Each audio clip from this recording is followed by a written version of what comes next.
Добре дојде за Руфи Османи, лидер на НДП.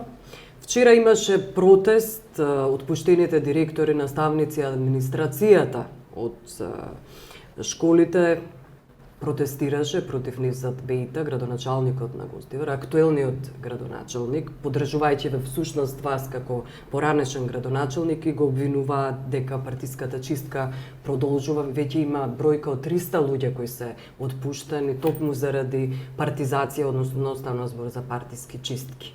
Како ќе се изборите против ова? Да, значи вие објективно констатиравте дека у Гостивар се случува нешто невидено, една, би кажал, огромна идејно-политичка диференцијација.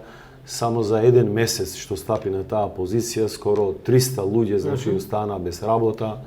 Она што е особено зачудувачко, ги разреши сите директори, значи без процедури, кршејќи ги сите прописи. Значи, ниеден државен орган не реагира во смисла на заштита на правата од работа, правата на човекот. Исто така чутат, значи, и меѓународните институции. Едноставно сите овие луѓе кои се, значи, тешко, значи, обременети со ова голема неправда, имат поднесено представки, поставки до надлежни органи, но ваква политичка и особено правна анархија не се случувало во Македонија нити 81 година, 87 година, нити од 91 до сега. Ваков реваншизам, да има еден човек кој дојде, значи, на позиција преку огромен фалсификат, е неразбирливо, неразумно. Ние ќе ги пратиме, значи, овие процеси, ќе реагират нашите пратеници, нашите советници и граѓаните, де факто, кои се 100% албанци, кои се засегнати, и останува, значи, да видиме дали овој човек ќе се поправи, може би по препорака на меѓународен фактор, ако не, онда ќе мора да ги радикализираме нашите поставки. Во кој смисол да ги радикализирате? Што да сторите? Па, во смисла на тоа дека тие протести кои овој пат се организира само од тие луѓе кои се засегнати, може да пораснат во поголеми протести, значи пред општина Гостивар, пред други седишта, да се каже дека некој мора да му каже дека независно како дошол таа позиција, он мора да ги почитува законите и прописите во држава. Добро, господинот Бејта ве обвинува дека исто така биле тие партиски вработувани кога вие сте станале градоначалник, практично вие сте ги именувале. Се работи за една голема лага. Јас кога добив како независен градоначалник, ги почитував мандатите на директори. Он само за 2 дена ги разреши сите директори, прва работа. Јас избркав од работа само 4, бидејќи не можев да ги вклопам во новата систематизација, и тоа после 1 година, и однесов во јавно предпријатие само 5 мина кои работеа како инспектори за хигиена. Добро. Он за да биде, значи, ситуацијата устие почисто, 50% од административците, 20 ги има избркано, 30 ги има однесено у карантин, има направена огромна чистка, не само во менаџерскиот кадар, туку во професоратот, во јавното предпријатие. Неспоредливи се тие работи. Добро.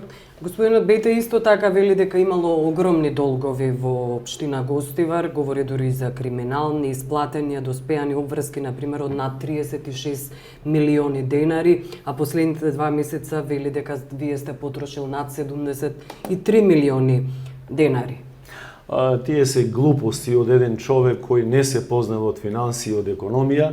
Јас ја направам една споредба ваква. Кој јас победив како градоначалник, наследив 11 милиона евра, не денари, долгови, од кои успеав да исплатам на терет на буџетот скоро 6 милиона евра, банкротирав јавно предпријатие и остана дел од долговите од 3 милиона и нешто од другото јавно предпријатие.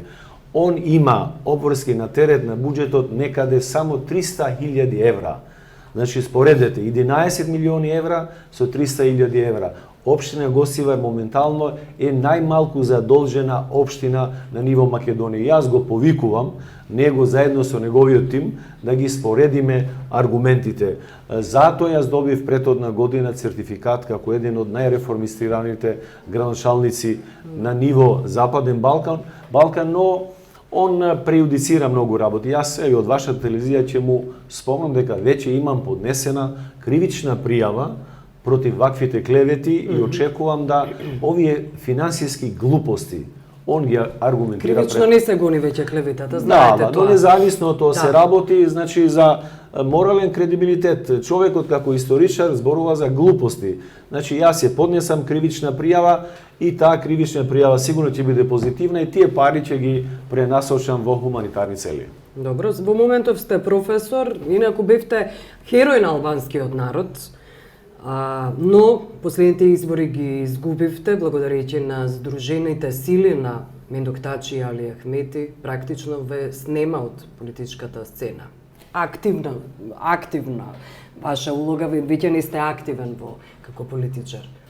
Јас сум активен како лидер на НДП, Како лидер, но јас ги изгубив изборите во Гостивар на нефер начин, преку голем фалсификат, сите беа против НДП и Руфи Османи, значи особено функционираше коалицијата Али Ахмети, Никола Груевски, Менду Тачи, кој особено направи голема штета со тоа што дозволи последниот ден од вториот изборен круг да се променат сите комисионери на ДПА со ДУИ и тие многу продуктивно го применија така наречен бугарски воз. Значи минимум, значи ова коалиција освен со сите беа против, исто така коалицијата со ТДБ не функционираше, оно што беше жалосно, он успеа да ги подкупи челниците на СДСМ во Гостивар и тие му направија мнозинство сега во Советот и преку тој фалсификат кој најмалку му донесе плюс 4.000 до 5.000 гласови. Значи кој ќе споредите, во албанскиот блок нема добиено повеќе од 8.000 гласови. А јас имам 18.250 значи гласови. Да. Постоеше една режија да се добие Гостивар по секоја цена. Ако сте ги пратиле, значи прославите на Али Ахмети, он особено се фалеше со победата во Гостивар. Сакам да кажам дека објективно јас сум морален и реален, значи политички победник, нумерички победата ја доби фалсификаторната комисија со ова акционерско друштво што вие ги спомнавте. Господинот Ахмети имаше во Дневник напишано колумна "Време е за храбри одлуки", односно за решение на името. Потоа отиде во Вашингтон.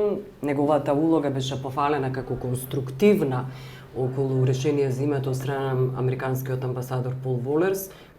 Која е вашата анализа? Може ли ДУИ да помогне во решение на името, кога станува збор за неговиот цврст коалиционен партнер Груевски? Јас би кажал дека он сега почнува да игра една марионетска ролја во решавање на еден проблем кој објективно кажано не само дека е национален проблем, тој е претежно и македонски проблем.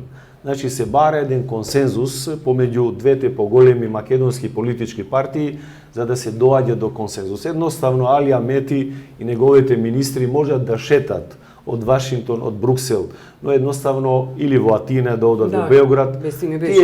Тие не се фактори кои можат да одлучат. Длабоко сум убеден дека Никола Груевски неќе, значи да го реши овој проблем, он не е храбар, он нема капацитет на еден Николич, на еден Дачич, кој седна со Тачи, иако војува едни со други и постигна еден компромис заради иднината. Во овој случај мислам дека он ќе мора да направи избор. Ако он сам неќе да го реши проблемот, да го отстапи, значи да ја отстапи таа улога на некој друг во неговата партија и да се постигне тој широк консензус прво во македонскиот блок, па после зашто да не и на национално ниво, само така може да се реши проблемот. Иначе вакви прошетки му служат и на Ахмети на неговата дружина да се оправда пред меѓународниот фактор. Но и електоратот. Дека наводно он не само дека под наводници голем демократ, туку е човек со капацитети да реши историски проблем кој претежно се однесува на македонскиот народ и на македонската политика. Добро. Коалицијата ВМРО-ДУИ е прилично цврста. Јас би кажал дека ова е една изборна машинерија, невидена изборна машинерија на два екстрема. На левиот екстрем, марксистите ленисти на ДУИ и на десниот екстрем на ВМРО, кои мимо тоа што наводно не се трпат едни со други поради 2001 година, така ефективно функционираат во текот на изборите да може да послужат како пример. Значи и поголемите диктатори, не само во демократските земји, особено во посткомунистичките земји. Сакам да кажам дека таа нетолеранција меѓу себе, тие ја компензират со една ваква функционалност, тие имаат се партизирано, сите фондови на државата одат само со единствена цел. Значи, да се наполни тој глад и тој жет по секоја цена да се биде на власт. Еве, ги добие изборите, и што после изборите? Што после ветувањата на Ахмети се евроинтеграциите, евроатланските интеграции, влез во ЕУ и НАТО, ништо од тоа нема електоратот негов добиено. Зошто тогаш се обстојува таа коалиција? Јас мислам дека тие некои работи фундаментално ги имаат поставено во смисла на добивање перманентно на мандати.